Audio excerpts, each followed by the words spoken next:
governance, infraestrutura hídrica, paisagem e espaço público, pelo qual recebeu o reconhecimento Emerging Voices 2023 da Architectural League de Nova York. Foi coordenadora de desenho urbano do projeto Parque Aquático Quebradora, na UNAM, em Itzarapalaupa. Azteca não é fácil. Que recebeu os prêmios de Ouro Regional 2017 e Ouro na categoria Global em 2018 do Lafarge Holcim Sustainable Awards. Tem experiência em entidades governamentais como funcionária pública na Direção-Geral de Projetos Estratégicos da Secretaria de Desenvolvimento Urbano e Habitação e da Autoridade de Espaço Público da Cidade do México. Foi co-curadora do Pavilhão do México na Exposição Internacional de Arquitetura da 17ª Bienal de Veneza, 2020-2021, juntamente com Isadora Hastings e Maurício Rocha. É membro do Conselho Consultivo do Espaço Público e do Conselho Consultivo de Resiliência do Governo da Cidade do México e faz parte do Sistema Nacional de Criadores de Arte da FONCA Conaculta do México, 2021 a 23. Em 2023, foi aceita como completa acadêmica na Academia Nacional de Arquitetura do capítulo Vale do México. Ou seja, não é pouca coisa. Vamos dar as boas-vindas, agradecemos novamente a participação da Helena e passo a palavra a ela. Boa apresentação. Gracias por estar acá, Helena. Bueno, hola, buenos días, buen día. Perdón que no hablo portugués, espero que sea claro y que puedan entender mi presentación. Primero, pues agradecer muchísimo la invitación, para mí es un honor estar aquí con ustedes presentando mi trabajo. Voy a hablar un poco de proyectos y conceptos que se vinculan con mi práctica académica en la Universidad Nacional Autónoma de México, desde la Facultad de Arquitectura, donde formo parte del Laboratorio de Entornos Sostenibles, y por otro lado también mi oficina de diseño, que es ORU, Oficina de Resiliencia Urbana. Y pues voy a contarles un poco sobre cómo nos aproximamos en estos equipos más amplios, no soy yo sola en ningún momento, hacia aproximaciones a la ciudad y a la arquitectura desde la resiliencia.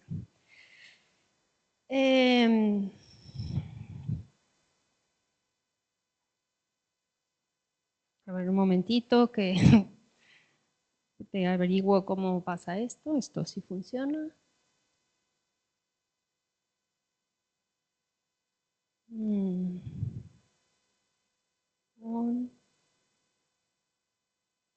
No sé, no logro. Perdón. A ver.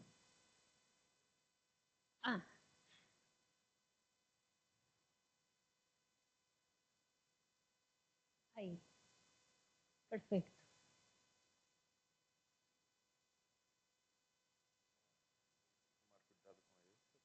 Ok.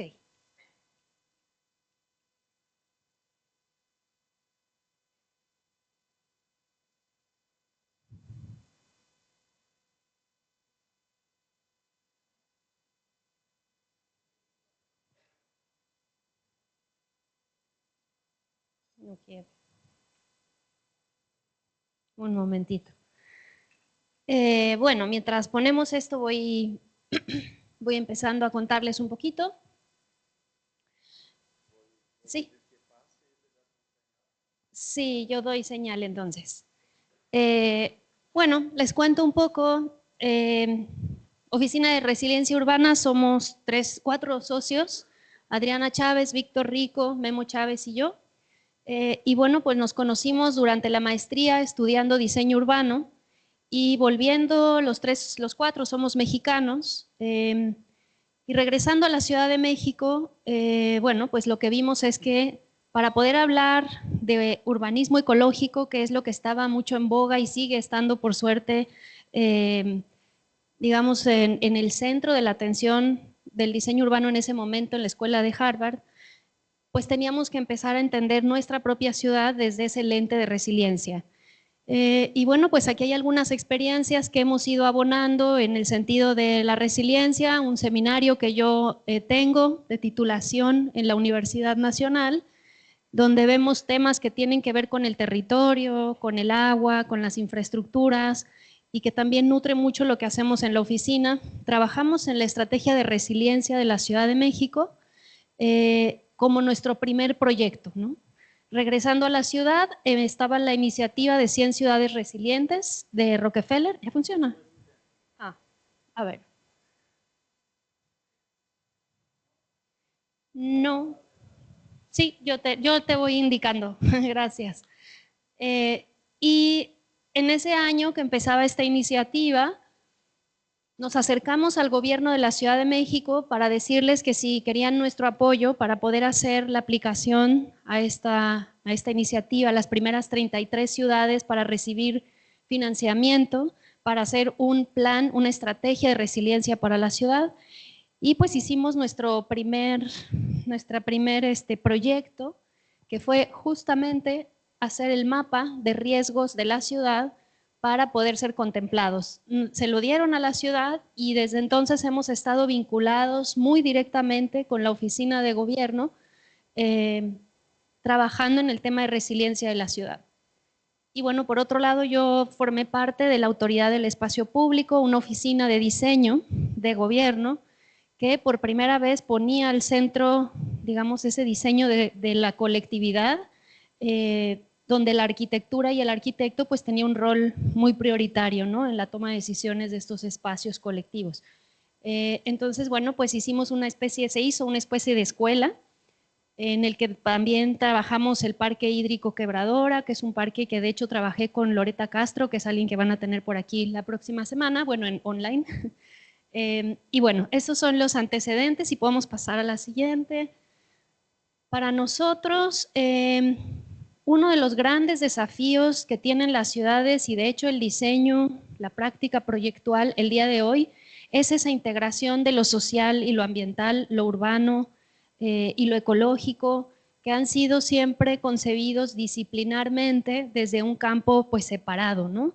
De hecho, no nos hablamos tan frecuentemente entre los ecólogos y los urbanistas o los proyectistas y los sociólogos, y para nosotros se convirtió en una necesidad. Lo que hicimos fue diseñar un modelo que es este que llamamos MIDI, Mecanismo Integral de Diseño e Implementación, en donde empezamos a entender estos procesos de integración urbano-ambiental hechos a la medida para cada proyecto y cada desafío. Y bueno, para nosotros es circular, porque a veces se empieza por el diseño, a veces se empieza por la visión, a veces se empieza por un proceso de implementación previo o una estrategia, ¿no? Entonces, para nosotros nos sirve como una especie de norte, una estrella, ¿no?, estrella del norte, para orientarnos en los distintos momentos en los que los proyectos se dan. Cuando hablamos de proyectos de ciudad, pues no tienen un principio y un fin claros, sino que siempre estamos contribuyendo a procesos anteriores y iniciando nuevos proyectos que más personas van a retomar. Entonces, pues por eso es que hemos trabajado desde este modelo. La que sigue. También, por otro lado, entendemos los proyectos transformadores como procesos y no solo como objetos. Cuando yo estudié, la arquitectura se entendía mucho más desde una práctica solamente objetual, donde lo importante era la espacialidad que reflejaba un edificio. Y bueno, hoy eso está en entredicho y cada vez se diseñan muchas más cosas que no necesariamente son objetos construidos, sino también se diseñan ideas, estrategias, planes, procesos completos, ¿no? Entonces, bueno, pues para nosotros, para poder hacer esto, nos hemos apoyado mucho en el pensamiento sistémico. La que sigue, por favor. Otro de los conceptos que utilizamos constantemente para cualquier proyecto que hacemos es el entendimiento de múltiples escalas, no solamente en el espacio, sino también en el tiempo. Y aquí tienen unos mapas que hicimos de la Ciudad de México. Bueno, y ni siquiera es toda completa, es un tramo importante de nuestra cuenca. Desde 1521, que era nuestra cultura mexica o azteca, prehispánica, justo en el momento en el que los conquistadores llegaron y encontraron ese espacio, ¿no? Y pues era un sistema de lagos, de 5 lagos, que se iban en temporada de lluvias uniendo para hacer uno solo, y en temporada de secas pues se separaban. Es decir, era un territorio muy dinámico, muy cambiante, muy rico, Y pues lo que hemos hecho hoy hacia nuestros días es increíble porque ha sido la transformación más drástica de un territorio urbano en el planeta, ¿no? No ha habido una ciudad que se haya transformado tanto como la nuestra. Y eso, por un lado, se ve como algo negativo, pero para nosotros es importante pensar que si fuimos capaces de hacer esa transformación tan drástica, también somos capaces de hacerla en un sentido positivo, deseable y mejor.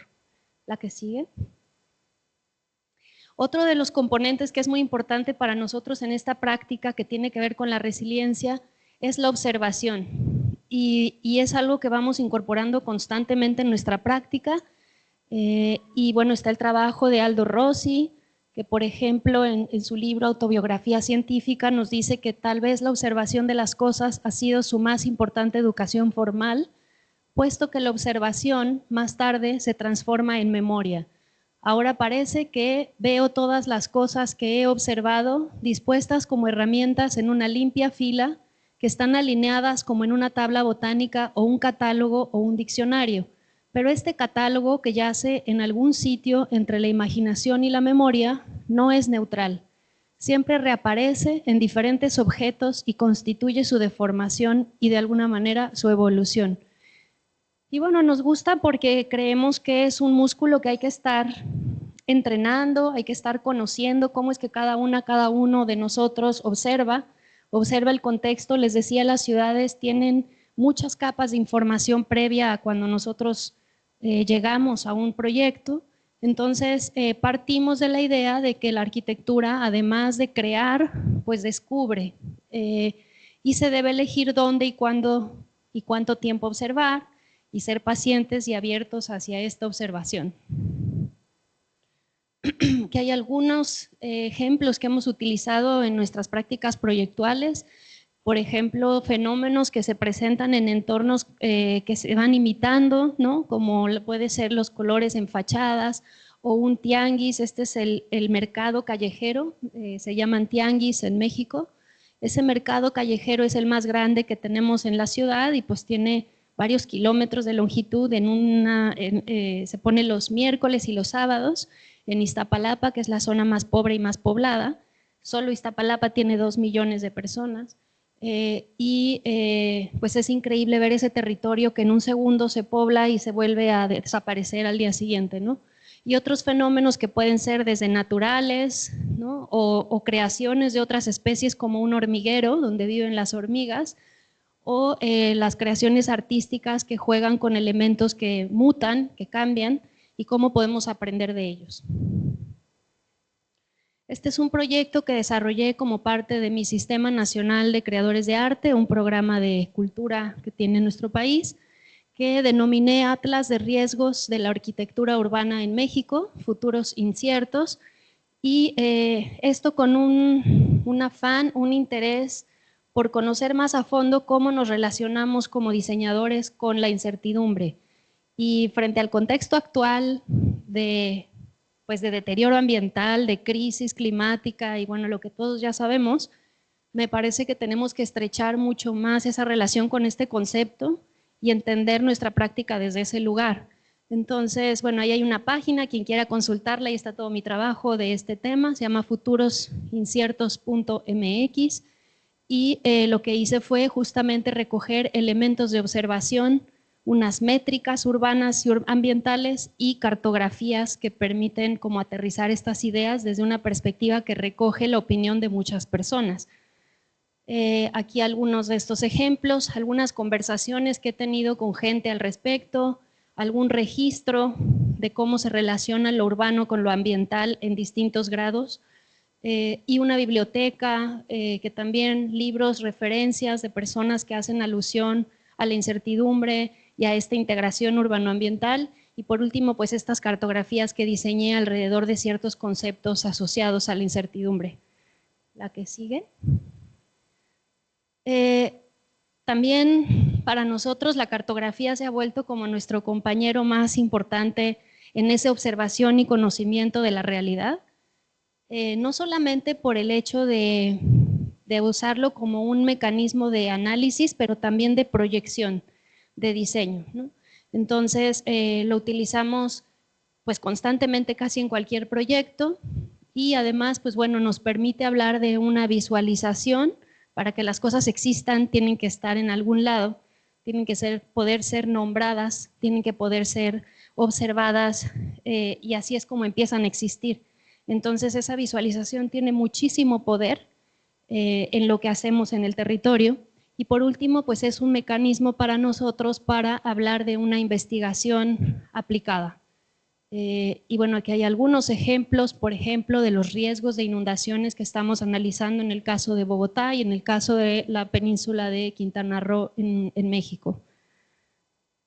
Aquí hay otros ejemplos también que hemos trabajado con respecto a la Ciudad de México y cómo solía tener 48 ríos, 5 lagos, y hoy le queda un río de todos esos 48.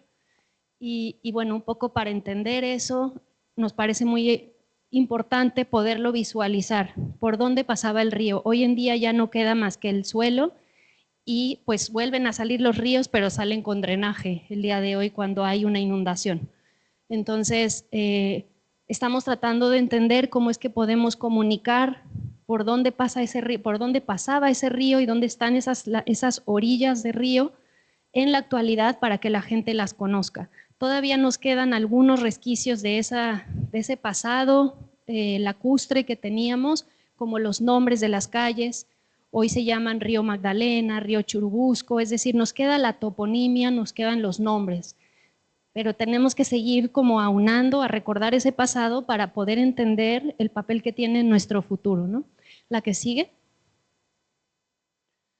También para nosotros es importante hacer como un zoom out, salirnos de la escala para entender la relación de las ciudades en manera de sistemas. Aquí tenemos la Ciudad de México, pero está vinculada a varias ciudades alrededor, más de 15 ciudades, conformando el sistema de ciudades más grande de nuestro país, donde se concentra la mayor cantidad de suelo urbano, que es el eje neovolcánico transversal. Es importante porque pues explica por qué nos ubicamos ahí. Nos ubicamos en este territorio porque al ser volcánico, pues tiene suelo fértil, tiene agua, pero desafortunadamente tiene sismos. Entonces hay una realidad ahí que tenemos que conocer del territorio y lo complejo que implica decir dónde llega la Ciudad de México. Hay quien dice que es este pedacito, porque administrativamente es lo que se aborda. Sin embargo, la zona megalopolitana estamos hablando de algo que va más alrededor de este territorio y dónde recortamos la ciudad cuando en realidad tenemos una implicación desde el Golfo hasta el Pacífico. Entonces, esa es una conversación pendiente que a veces hay que entender. Y eso nos ha llevado también a conocer el territorio un poco más sin límites de fronteras y más bien entendiéndolo desde diferentes aspectos, para saber también pues, qué implicaciones tienen las cosas que hacemos a determinadas escalas. Por último, tenemos, bueno, no sé si por último, pero antes de entrar a platicarles más sobre proyectos, para nosotros la ciencia se ha convertido en la base de gran parte de nuestra actividad y creo que debiera ser así en gran medida para todo lo que sucede en las ciudades. Tenemos actualmente una base científica que nos permite conocer esta crisis por la que estamos viviendo de una manera muy directa, medible, y no siempre la conocemos, por lo menos no en las escuelas de diseño, no en nuestra práctica proyectual.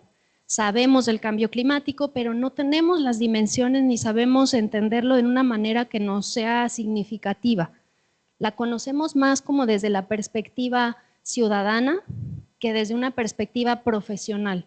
Y nos parece que es un desafío y que tenemos ahí una tarea pendiente para podernos vincular de manera mucho más directa con toda esa información que se está generando en muchos países y en muchos contextos, alertándonos de la pequeña ventana de oportunidad que tenemos para modificar las cosas. Entonces, para mí y para los grupos en los que estoy colaborando, una de las grandes preguntas está siendo constantemente imprimir en todo lo que hacemos el estado actual de nuestra civilización, si lo queremos ver así. Y quizás suena dramático, pero es que lo es. Estamos viviendo un momento muy único, muy transformador y tenemos las posibilidades de hacer un cambio. No solo las posibilidades, la obligación, si queremos que haya generaciones sucesivas, ¿no? Entonces, ese compromiso, de nuevo, lo decimos constantemente, pero ¿qué significa? Y yo ojalá con esta plática pueda imprimir en cada uno de ustedes esa inquietud y esa pregunta de qué está haciendo cada uno de ustedes desde su práctica profesional, por más que esté en formación, para contribuir a ese cambio que es necesario e indispensable, ¿no? Entonces, es un momento históricamente vital. No es lo mismo que lo que pasaba hace 100 años. Hoy tenemos un desafío mucho mayor. Y el tamaño del desafío es brutal, pero esto no quiere decir que es imposible. Entonces, creo que es importante, si te puedes regresar un momentito. Ahí, un momentito. Esto es el tamaño de lo que está sucediendo el día de hoy, la temperatura y las anomalías que están sucediendo en el territorio. Por eso les digo que es un momento muy único. Estos son los años, a ver si logro, sí. Estos son los años. En color amarillo está el 2023, en color rojo está 2024, y son les decía, las anomalías desde 1940. Y vean la magnitud de eso que está sucediendo el día de hoy. Este es un ensayo que se llama el reporte del clima de 2023, de las personas, los científicos que acuñaron el término crisis climática. William Ripple, y no me acuerdo los otros nombres, pero bueno, uno de ellos, Christopher Wolf, y lo que hacen es proyectar cada año o cada 2 años estas gráficas en distintas métricas, ¿no? Y pues vemos, por ejemplo, ahí vemos, por ejemplo, los incendios en Canadá, cómo se han elevado. Ya no es un tema de si afectan a Canadá o al norte de nuestro continente, sino al planeta.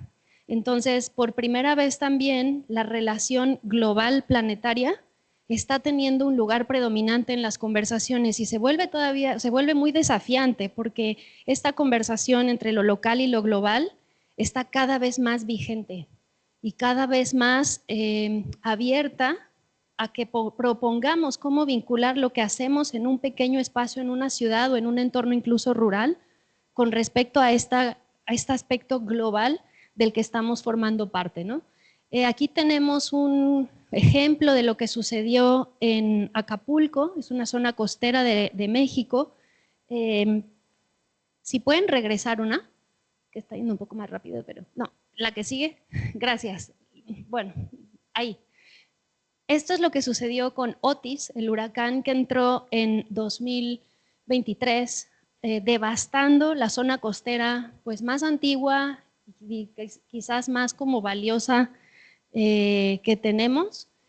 Y hace 2 semanas volvió a ser embatida por un evento hidrometeorológico de mucho menos peso que el que pasó en este momento, que era un huracán categoría 5.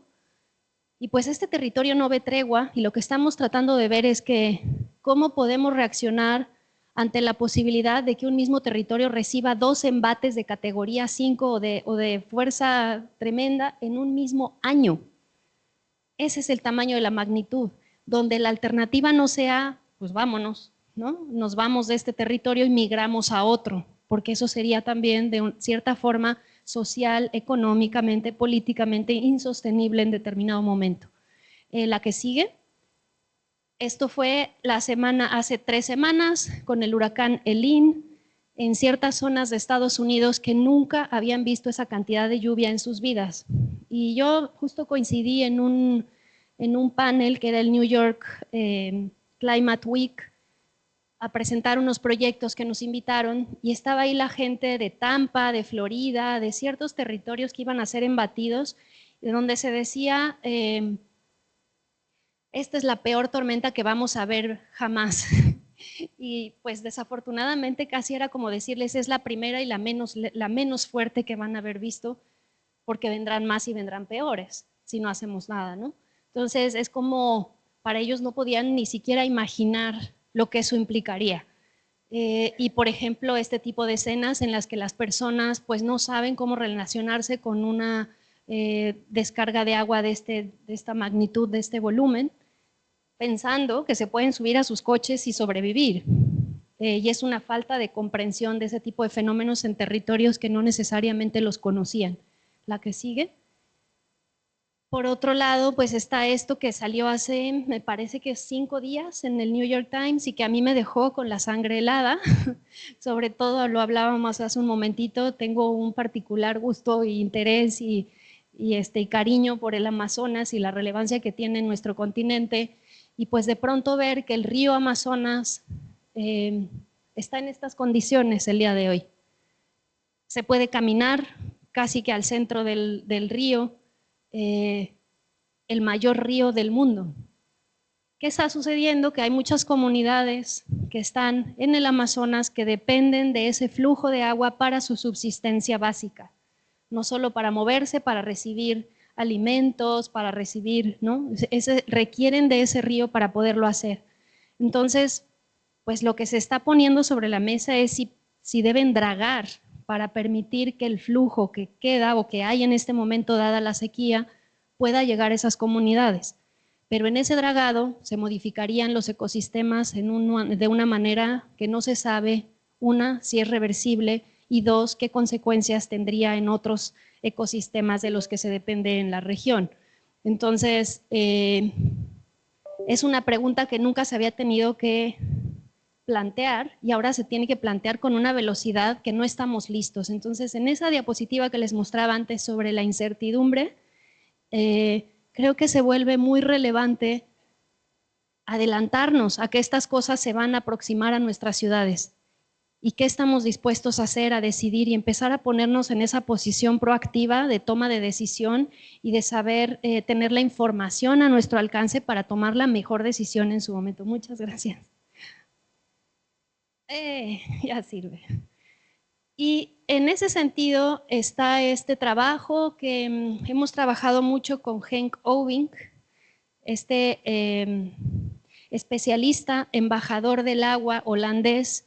Quien le interese tiene este libro que se llama Too Big, Rebuilt by Design, que surge a partir del embate de Sandy, el huracán de Sandy que le pega a Nueva York en un determinado momento. Y pues pegarle a una ciudad que tiene la economía de países enteros, obviamente produjo pues mucha proliferación de estrategias, ¿no?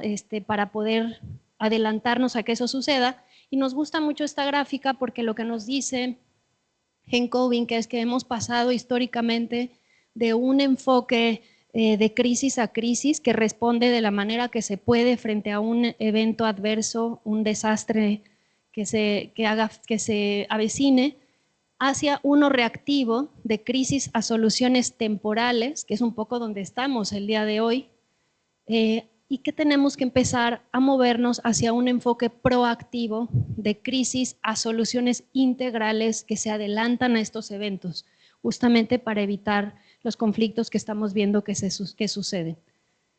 Y por otro lado tenemos estos marcos como los objetivos de desarrollo sostenible, las agendas urbanas, las nuevas agendas urbanas, las agendas urbanas locales, regionales, nacionales, y se están convirtiendo en elementos quizás como muy básicos, en donde a lo más estamos simplemente incluyendo el número al que pertenece nuestro proyecto o estrategia, ¿no? El mío aborda el 14, pero ya están empezando a perder fuerza para poder lograr una transformación.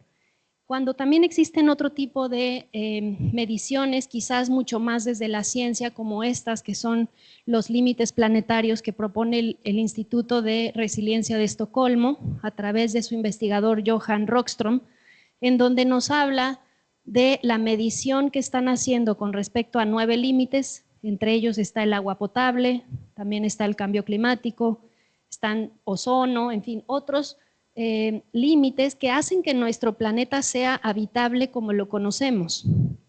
Entonces, al día de hoy, o bueno, un poquito al 2023, hemos sobrepasado 6 límites planetarios.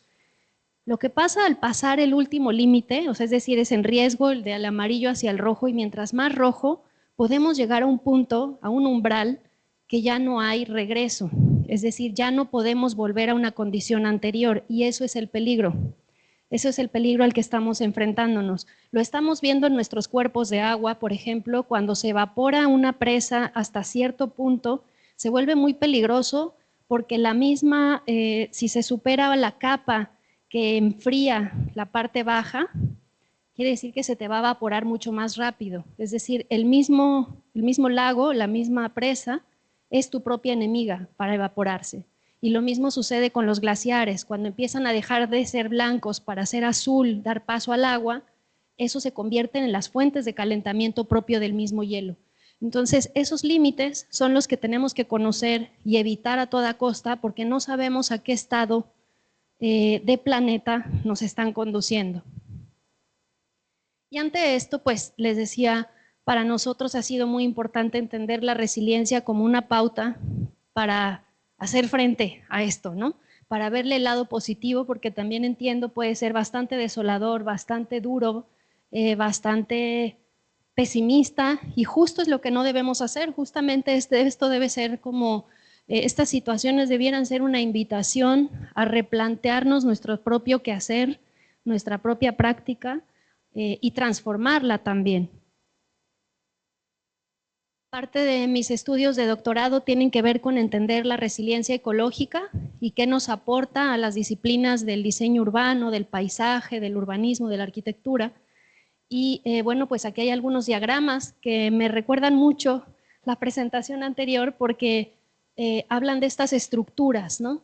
Cómo no existe un único estado de equilibrio, sino que estamos en constante modificación de ese estado de equilibrio.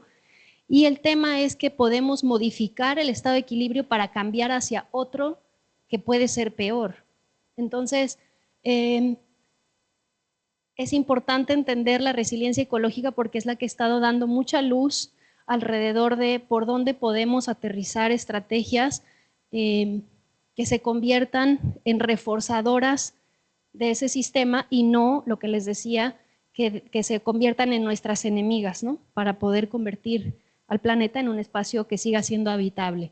Y también nos habla de la construcción del riesgo, cómo el riesgo se construye a partir de esta pirámide, donde siempre es construido socialmente. Cuando alguien dice desastre natural, pareciera que como que cayó del cielo y nos tocó mala suerte vivir en un lugar, cuando en realidad el riesgo se mide a partir de la exposición, qué tan expuestos estamos a un peligro, al peligro en concreto, que eso sí es algo que puede ser que nos haya tocado la mala suerte de nacer en un territorio donde tiembla, en un territorio que se inunda, etcétera. Pero también está la vulnerabilidad. ¿Qué capacidad tenemos para hacer frente a cualquier problema que se avecine? Entre ellos la pobreza, el género. Hay muchos factores de vulnerabilidad en los que sí podemos sumar. Entonces, estamos trabajando mucho con la Secretaría de Gestión Integral de Riesgos y Protección Civil de la Ciudad de México para poder concientizar de que el riesgo es una construcción social y que podemos, por lo tanto, mejorar o reducir ese riesgo. Y aquí hay algunas imágenes que, de nuevo, viendo la presentación anterior, me surgieron, entendiendo la resiliencia en general, la resiliencia ecológica, y cómo si estamos en un determinado estado, como donde está el planeta, si pasamos estos umbrales de los límites planetarios, vamos hacia otro punto, hacia otro sistema que no es mejor, es menos deseable. Y si seguimos pasando esos límites, vamos cada vez aproximándonos hacia un territorio que es cada vez menos lo que conocemos y necesitamos para sobrevivir. Entonces, pues la resiliencia nos ayuda a entender este tipo de funcionamiento estructural de nuestro planeta, ¿no? Por otro lado, también reflexionamos mucho sobre lo que significa lo urbano, qué significan las ciudades el día de hoy. Es una palabra que usamos constantemente sin necesidad de saber qué significa, ¿no? Por ejemplo, está Cedric Price, que nos habla de la ciudad antigua como un huevo duro, la ciudad del siglo XVII y XIX, un huevo estrellado o un huevo revuelto, la ciudad más moderna, otros entendimientos de ciudad como sistemas, como metabolismos en los que hay un límite, pero luego hay una serie de componentes que afectan lo que está al interior de esa ciudad, e incluso otras concepciones de ciudad que no se detienen salvo por límites que tienen que ver quizás más con el agua o con otros temas. Por lo tanto, hablando de una urbanización planetaria en donde no hay claridad de dónde detenerse respecto a lo que es urbano y lo que no. También está Konstantinos Doxiadis, que nos dice las ciudades son más bien esos corredores en donde fluyen y se mueven las cosas, los procesos, las personas, o el ecólogo y sociólogo Earl Ellis, que nos habla de los antromas y de cómo hemos ido modificando lo que significa urbano a través del tiempo, haciéndolo cada vez más complejo. Porque hablar del urbano no quiere decir hablar de Belo Horizonte, quiere decir quizás hablar de todo lo que sucede entre Belo Horizonte y Sao Paulo, por ejemplo, yendo en carretera. Todo eso empieza a ser urbano, entonces empieza a poner en duda lo que significa lo rural, porque tiene una relación directa con aquello que es urbano. Entonces pone en crisis nuestras definiciones y se vuelve relevante tenerlo pues en mente. Por otro lado, tenemos esta idea del pensamiento sistémico, que es una manera de abordar problemas complejos y procesos de planeación estratégica y diseño.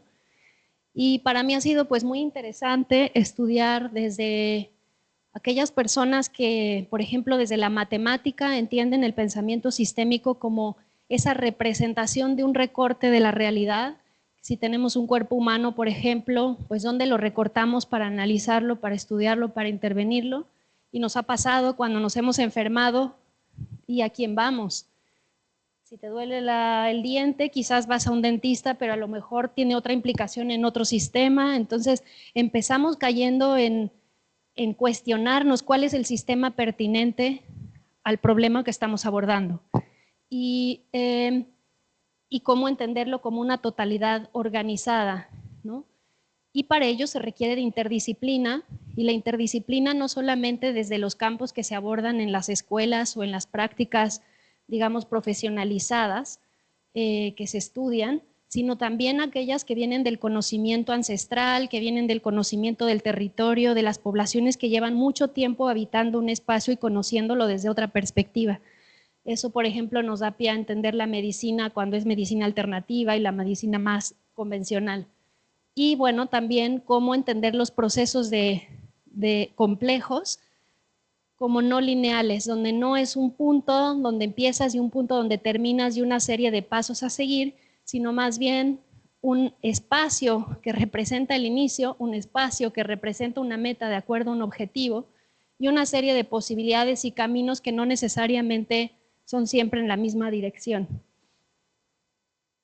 Por otro lado, tenemos esa relación con nuestros ecosistemas o nuestros socioecosistemas, pues como filtrada por el mercado y por otro tipo de elementos, y bueno, pues en muchas universidades que tienen y muchas ciudades que tienen poca relación con sus recursos o relación directa con sus recursos y bienes, pues empiezan a tener una mejor relación a través de los logos que de las mismas especies en sí mismas. Y para reconocer a una especie u otra, pues se recurre más a este tipo de imágenes que al conocimiento que tienen sobre ese territorio. Les decía, hemos separado todo lo que sentimos que son humano de lo que sentimos que es natural, y está la pregunta abierta en la Facultad de Arquitectura, nos la estamos haciendo constantemente. ¿Qué significa la naturaleza? ¿Qué significa lo natural? Si ustedes lo ponen en Google, la definición de naturaleza es bastante como así, todo. Y también pone en duda, o sea, cada vez está más, es más predominante la noción de que la naturaleza también somos nosotros también somos naturales y que formamos parte de estos socioecosistemas, obviamente una especie con muchísimo poder para transformar el territorio al punto que hemos diseñado nuestra propia era geológica, el antropoceno o el capitaloceno o como lo queramos denominar, pero eso no nos exime de ser naturales. Y por otro lado, también tenemos que tener mucho cuidado porque al caer en esa definición más universalista, podemos caer en lo que ha pasado en el pasado socialmente, como en el nazismo, en donde se decía, pues como en los animales esto es así, entonces nosotros también lo podemos hacer así. Y ahí empieza la exclusión y entran otros factores discriminatorios y excluyentes muy poderosos y preocupantes. Entonces, es una discusión interesante, pero que creo que deberíamos de tener siempre y siempre ser muy conscientes de cuando hablamos de naturaleza, de qué estamos hablando, así como cuando hablamos de ciudad, de qué estamos hablando. Aquí está lo que les decía. Y también, por otro lado, esa relación que mantenemos con la naturaleza constantemente. Por un lado, a veces la entendemos como castigadora, como un elemento que nos afecta y nos da miedo, o por otro lado, aquella que controlamos, diseñamos, formamos y decidimos sobre ella. Y en ese ínter hay todo un abanico de posibilidades que creo que es importante que definan cada vez que abordan un proyecto, en qué lugar de esta gradiente se encuentra. Esta es mi ciudad, o era, justamente es una recreación que se hizo recientemente por Thomas Cole de lo que podría haber sido lo que hoy es Ciudad de México, en ese momento Tenochtitlan, cuando llegan los conquistadores, ¿no? Y este territorio que tenía estas condiciones que les contaba lacustres, es una relación directa con ese lugar, con este recurso, con una zona volcánica. De hecho, este es el Popocatépetl, que aquí se alcanza a ver un poco, pero es un volcán que sigue activo. Les decía, la Ciudad de México se volvió para ORU y para mi oficina y para la misma Facultad de Arquitectura como en este laboratorio de riesgos increíble. Nos tiembla, nos inundamos, tenemos volcanes. ¿Qué riesgo quieren? Entonces, creemos que hay mucho que aprender de las lecciones y de lo que hagamos ahí, porque tenemos unas condiciones bastante extremas y hemos sobrevivido hasta ahora a ellas. Entonces, pues eso, se convierte en este laboratorio. Por otro lado, tenemos algo que no sé si pasa en Brasil, pero por lo menos en México, es el tema de la colonización y lo que hoy está como pues cada vez más en los temas de conversación, ¿no? Para mí se vuelve muy relevante entender qué colonizamos hoy. No tanto hablar de la colonización del pasado, que tiene muchos lentes y es un tema histórico, no digo que no es relevante, pero digamos que complejo. Sin embargo, hoy seguimos colonizando desde nuestras propias posiciones, no tiene que venir alguien de otro país para colonizarnos, y seguimos colonizando territorios, tomando decisiones cuando no necesariamente conocemos las realidades territoriales. Y aquí tenemos un ejemplo que se nos queda de este aspecto colonial pasado, en el que México entiende su clima como europeo. Pensamos que hay verano, invierno y otoño y que caen las hojas de color amarillo, y eso no es así. Tenemos una primavera quizás y tenemos dos temporadas en realidad, la de secas y la de lluvias. Y a mí me gusta mucho ver esta imagen porque es justo como es el clima de la Ciudad de México. En lugares diluvia, en otros más adelante no, etcétera, ¿no? Entonces, eso en la India tiene el nombre del monzón, y eso se vuelve, al nombrarlo, existe, y al existir, la gente culturalmente lo asimila. Nosotros, al pensar que tenemos temporalidades europeas, nos exime de pensar en nuestra precipitación como una constante y una relación directa con el agua que sí tenemos. Y bueno, también desde la época prehispánica ya existían las grandes infraestructuras. Aquí está el Albarradón, que es un muro que se construyó para separar las aguas dulces de las aguas saladas y de las inundaciones. Es decir, desde los primeros pobladores ya se enfrentaban con un territorio dinámico, y al ser quizás un territorio menos poblado de lo que es hoy, pues había un poco más de facilidad para poder gestionar ese riesgo, pero no quiere decir que no existía. Aquí tenemos en esa misma página, se puede hacer esto y ver un poco lo que había y lo que hay hoy. Y bueno, pues es innegable que si no entendemos esa transición y esa evolución y esa historia, nos estamos perdiendo enteramente. Este es un libro que diseñamos justamente con esto en mente, de cómo concientizar a la población respecto a esto. Ciudad Resiliente, retrospectiva y proyección de una ciudad invulnerable, en donde analizamos para la Secretaría de Gestión Integral de Riesgos esta situación de la evolución de la ciudad y cómo se construyeron dos de los grandes riesgos con los que vivimos, los sismos y las inundaciones. Y bueno, pues en ese libro, que lo pueden consultar en línea, si a alguien le interesa echarle un ojo, es de descarga gratuita. Se ve toda la evolución de la ciudad a través del tiempo y de sus infraestructuras, la tenencia de la tierra, a quién le pertenece el suelo, históricamente, qué infraestructuras se han construido y cómo eso construye las inundaciones y los sismos en determinados momentos. Por último, aquí lo que hicimos fue unas secciones que a mí me resultan pues muy importantes, porque desde 1325 al 2020, la sección genérica de la ciudad, que nos explica cómo fuimos construyendo el riesgo.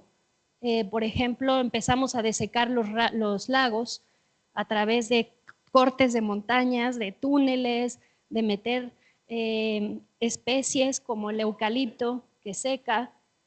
Se hicieron todos los esfuerzos para secar esta ciudad, y cómo eso generó, por ejemplo, las tolvaneras que hoy nos meten en riesgos por contaminación del aire. Entonces, cómo fuimos construyendo el riesgo a partir de distintos momentos al extraer el agua y hacer que la ciudad se vaya hundiendo en distintas partes. Y bueno, pues todo eso fueron por decisiones que hemos tomado.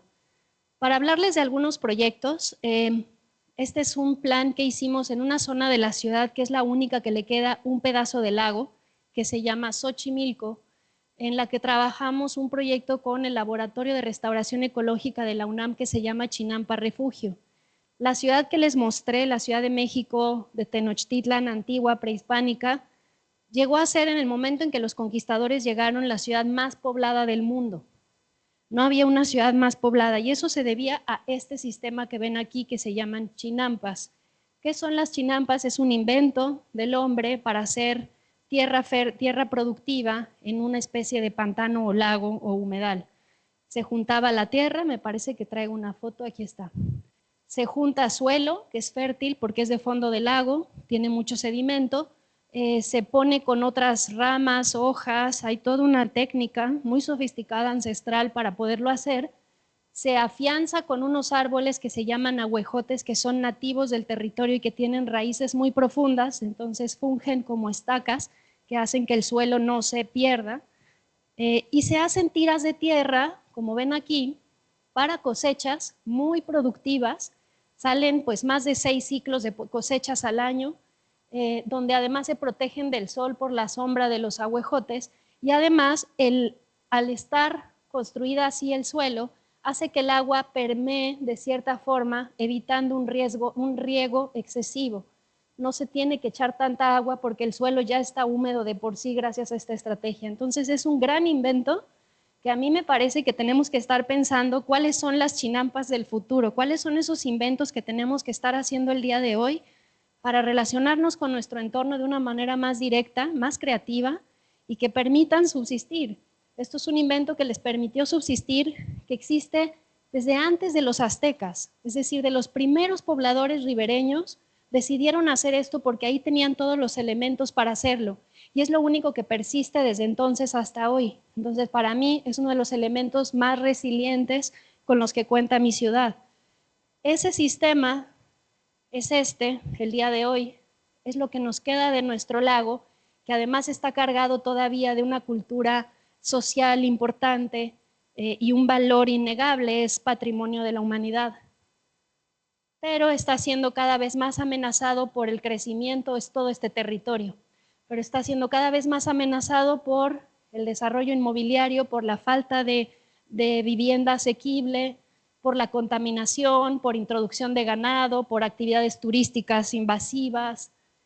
Y ahora lo que estamos trabajando con el Laboratorio de Restauración Ecológica, o hemos trabajado ya, es la relación que está teniendo ese territorio que queda, que es ancestral, o sea que los abuelos de los tatarabuelos de esta gente pues lleva trabajando ese suelo, para vincularlo con la creciente industria gastronómica de la ciudad.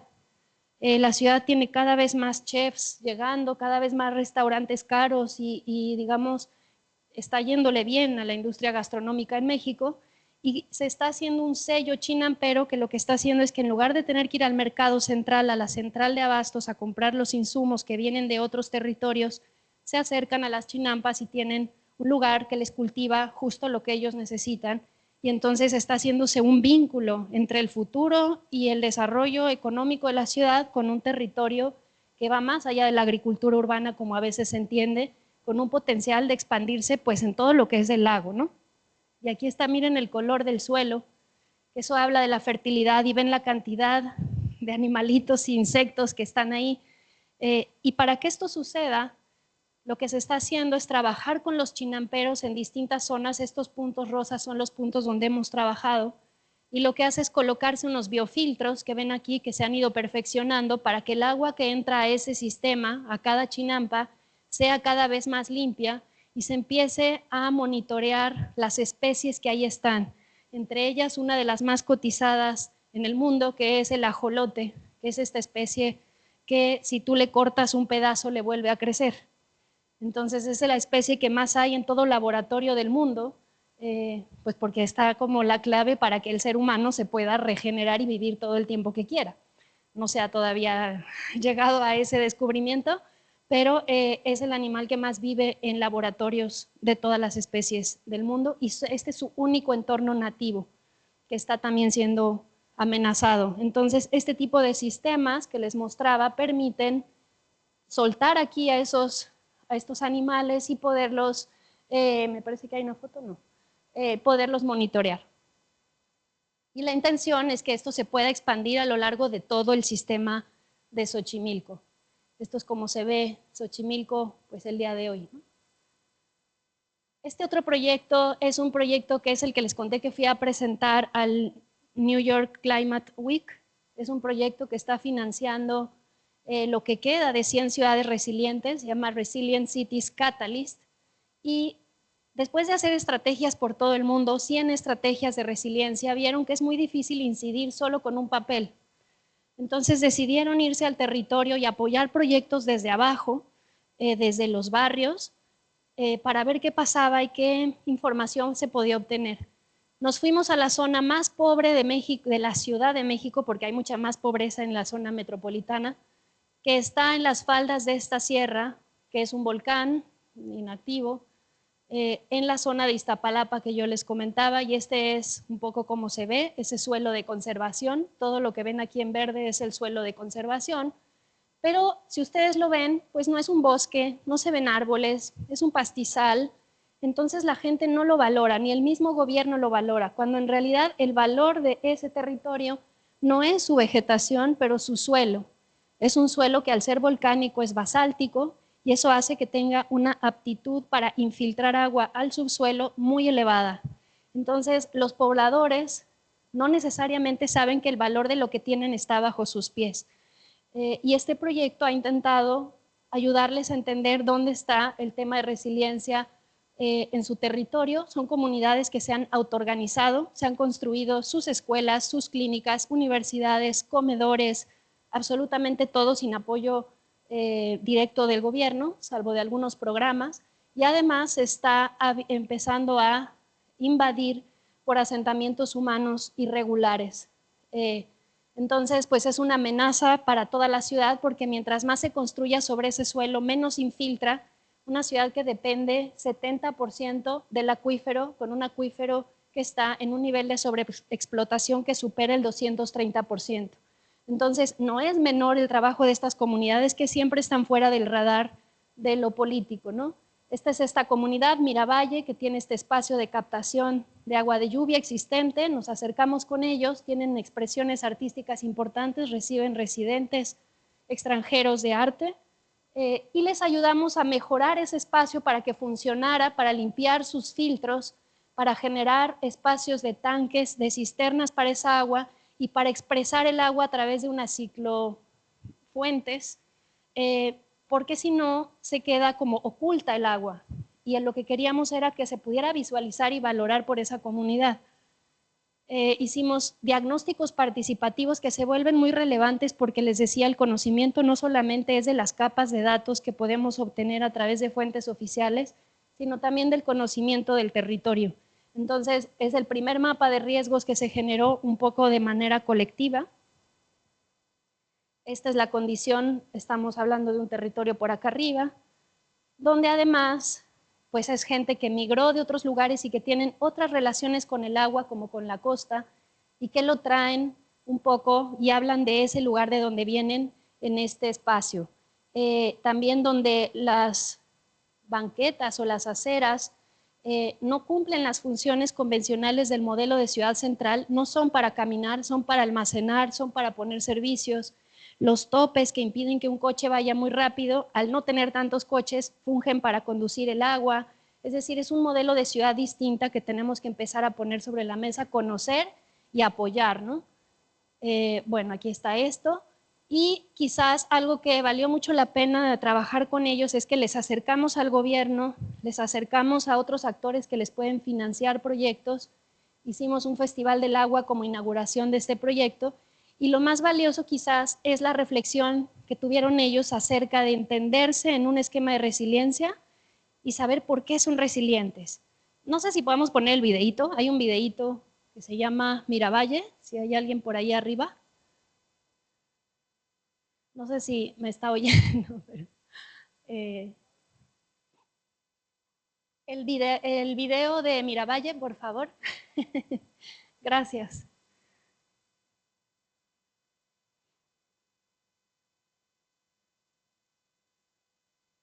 El otro. ¿Qué tal? Mi El nombre otro. es Arturo, tengo 21 años. Ese.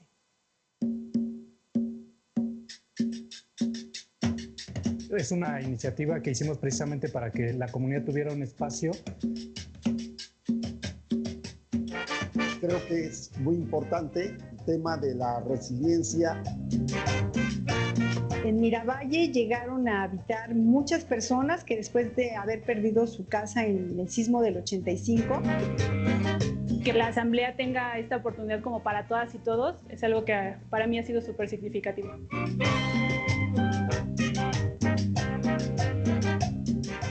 Considero que es importante que más jóvenes nos podamos integrar a estos procesos de participación.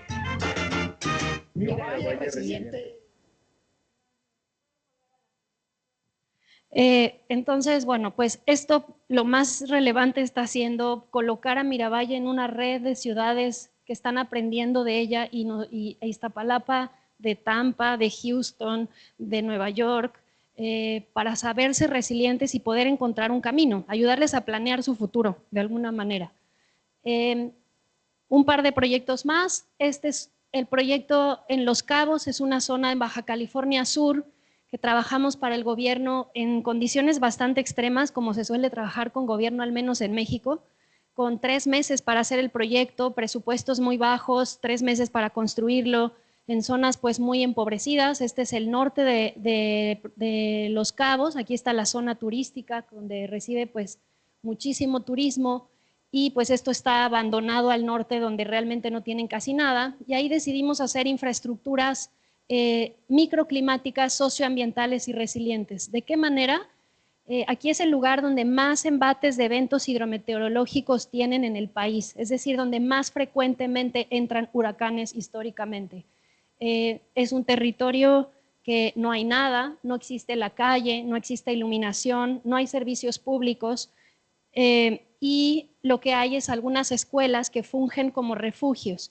Entonces estos espacios decidimos hacerlos de apoyo a los refugios de las escuelas y pues proveerlos de un espacio que aquí le llamamos jardín de sombras y jardín de agua, justamente porque el calor es muy intenso y pues no hay dónde ir en las mañanas, medios días, llegan hasta las 6 de la tarde a los espacios públicos. Entonces pusimos un skate park que le pudiera dar sombra, un espacio sombreado que se pudiera utilizar siempre, una cancha de fútbol que existía pero sin nada, de tierra, y bueno, pues hicimos algunas estrategias como no poner ninguna reja para que la gente tenga que negociar entre ellos quién usa el espacio cuándo, generando esa cohesión, proponiendo especies que ayuden después a generar sombra en los espacios que no la tienen y espacios que no tienen una programación para que ellos la definan. Y bueno, una serie de servicios como este diente de sierra que sirve para que los vientos huracanados que vienen de la costa vayan hacia acá, los frescos entren por acá, está orientado a los paneles solares y aquí se capta el agua y se va a una cisterna que está debajo de esto. Es un proyecto como que tiene muy poco mantenimiento, utilizamos todo el mobiliario que tiene la municipalidad para que no les cueste tanto mantenerlo, y ningún material que tenga que reponerse, ningún vidrio, pues lo más económico posible pensando en su mantenimiento y en un manual que les entregamos de cada cuánto tendrían que darle servicio a cada componente. Y no sé si podamos poner el siguiente video, nada más para que vean, porque ese otro video, el que se llama Los Cabos, por favor, nos dimos cuenta cómo es que está operando y para nosotros el éxito del proyecto empieza a ser lo que sucede en ese espacio, ¿no? Mi nombre es Luis Arturo, tengo 21 años y soy de aquí de la colonia de Las Palmas. ¿Qué tal? Mi nombre es Luis Arturo, tengo 21 años y soy de aquí de la colonia de Las Palmas. Yo practico este deporte que es BMX, que es la disciplina en deporte extremo de bicicleta. La verdad, pues este espacio se me hace muy padre, ya que pues aquí los jóvenes pueden venir a convivir, a hacer deporte, y pues tenemos diferentes áreas aquí, que es para fútbol, la cancha de básquet, y sobre todo aquí necesitamos el skatepark.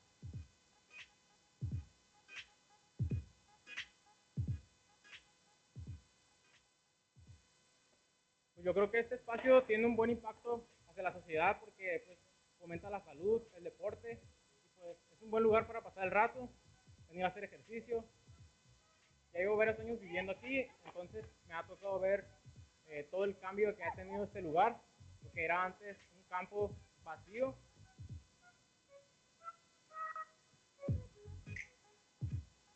Y listo, si puedes pasar a la presentación, por favor.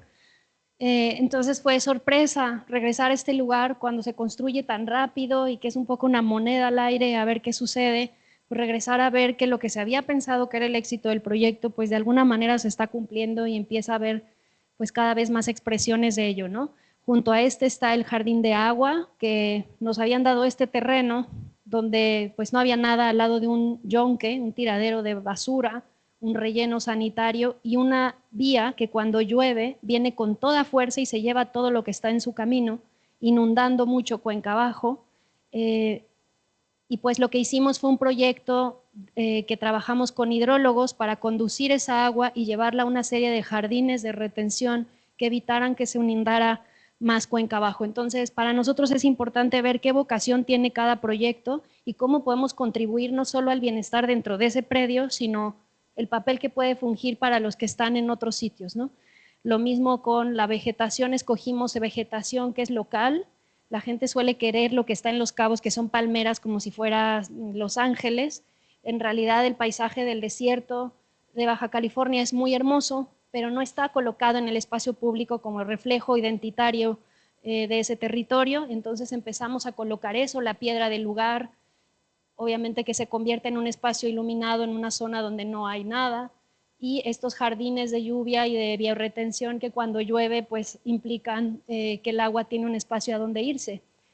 Dentro de este mismo proyecto, de este mismo programa de gobierno, nos asignaron 5 proyectos para Tultitlán, el Estado de México, es decir, al norte de la Ciudad de México, y con la misma lógica de tiempo y de espacio, lo que hicimos aquí fueron proyectos que tienen zona industrial, está en una zona industrial, los materiales vienen de ahí, el recorrido de ese material es mucho menor, y una serie de jardines de lluvia que permiten que el agua pues tenga un espacio a donde irse, que pueden ver aquí. Codificamos los edificios con colores para que la gente pudiera reconocer de qué se trata cada proyecto y le diera una identidad propia. Y bueno, pues ese es básicamente algo parecido, hermano, pero bueno, cómo vamos trabajando los temas de clima con respecto a los proyectos. Y por último quisiera mostrarles este proyecto que es Distritos Hídricos.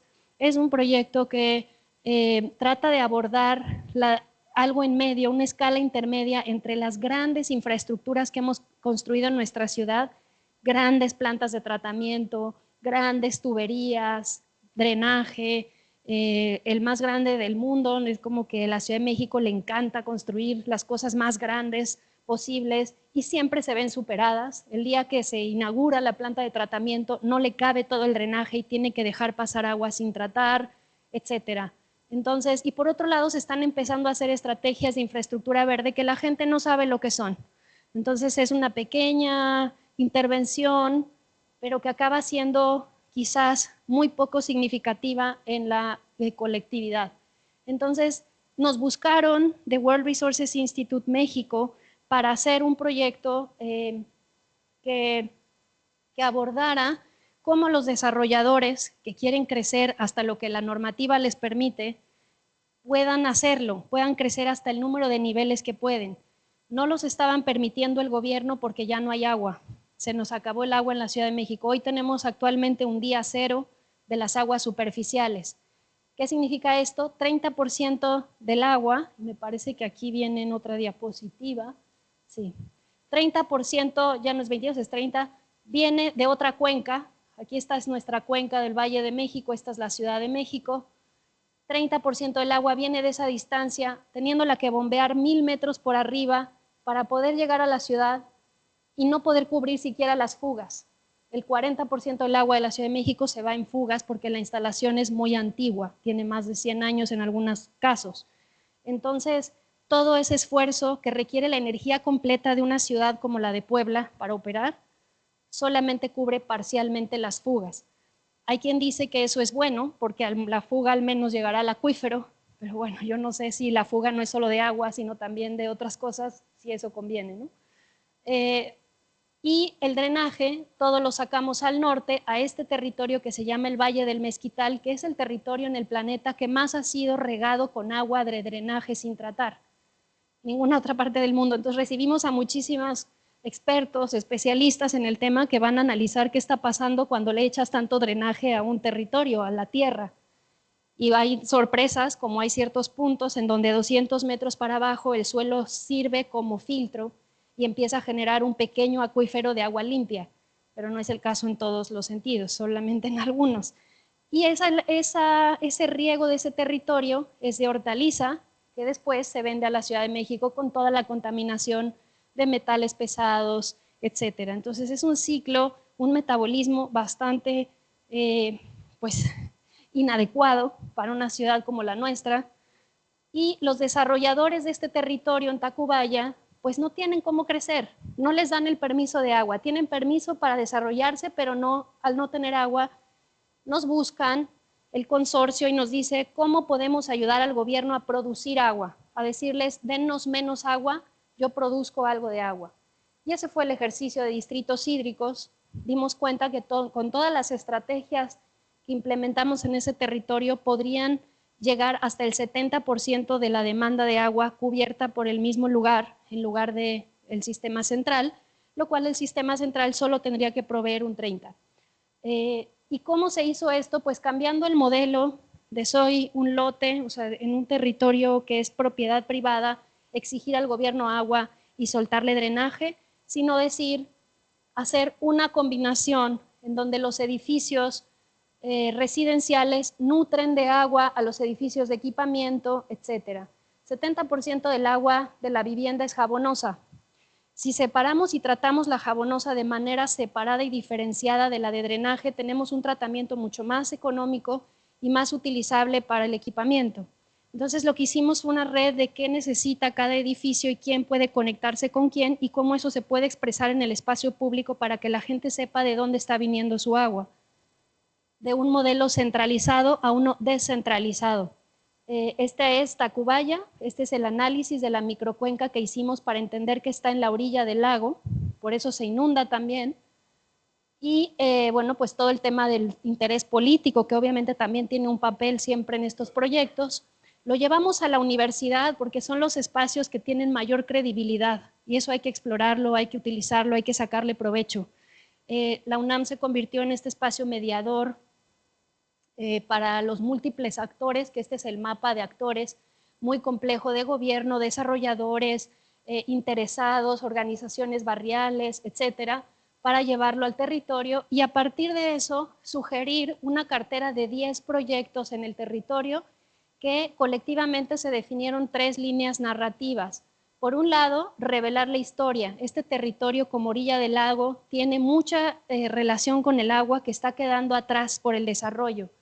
Otro lado es consolidar y expandir el sistema de espacios abiertos verdes, pero no se trata de poner árboles por poner árboles, sino saber de dónde viene el agua para regarlos, quién los va a regar, es decir, insertar esa colocación de un árbol dentro de un esquema, un sistema que lo contempla, lo monetariza y lo entiende de esa manera. Y por último, entender el agua como un recurso y no como un residuo, donde toda el agua está separada de lluvia, de escorrentía, jabonosa. Tenemos hasta 5 tipos de agua para poder ser valorada en ese sentido. Aquí está la estructura de dónde se ubican los proyectos, la sección, las plantas de tratamiento que se empiezan a abordar, que son de precio bastante asequible, se trabajó con los proveedores de estos sistemas, se espacializaron en el territorio y se hicieron unas primeras ideas de proyectos piloto para poder decir cuánto cuesta, dónde empezamos, para convertir esta zona en esto, pero a través de una metodología, ¿no? Como mucho más rigurosa. Y pues para cerrar, esta es la Ciudad de México, como se entiende el día de hoy, como un territorio totalmente urbanizado, sin espacio para el agua, con infraestructuras monumentales, centralizadas y grises que no vemos, y cómo podemos empezarnos a entender en un sistema en donde vamos ubicando todos los distintos proyectos que se están llevando a cabo por múltiples actores, para decir, si yo voy a plantar, aunque sea un árbol, si yo voy a poner una intervención pequeña, ¿cómo sumo a lo que ya existe? Y cómo cada intervención, si va haciendo lo mismo, está construyendo una red hacia un posible cambio, ¿no? Y intentar que cada gota de agua que cae se quede en el territorio la mayor cantidad de tiempo posible y que su último recurso sea el drenaje, que es lo que hacemos primero con la gota de agua. Cada vez que cae va directo al drenaje y tratamos de que vaya lo más rápido posible, cuando en realidad hay que retenerla, evaporarla, infiltrarla, lo que quieran, pero que no sea irse al drenaje. Esa es su última posible acción. Y si logramos eso en distintos proyectos, pues tenemos un modelo que replicar, ¿no? Muchas gracias.